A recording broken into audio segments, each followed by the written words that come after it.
I went from a very young age working for a huge American oil company that was driven by profits, by bonuses. I would be negotiating on a regular basis with tax inspectors, persuading them that the work that we were doing in the North Sea or wherever it happened to be was tax deductible. I was always staggered by the number of noughts that went after a tax return that I submitted. It was millions and millions.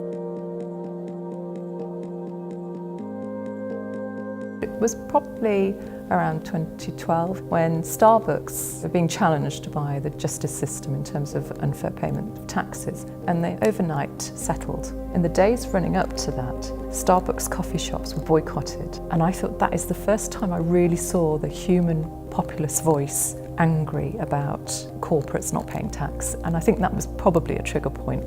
In terms of global impact, it is depriving sectors of society of access to basic fundamental services that globally should be accessible: education and healthcare.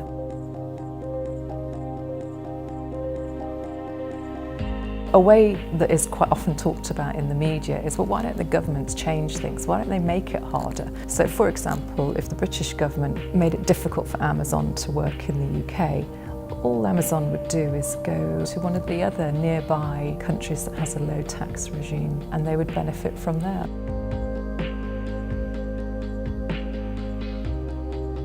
The Platform for Collaboration on Tax met for the first time in February. That was the first meeting of all of the bodies together: OECD, UN, World Bank and IMF. I was one of 2 academics that was invited.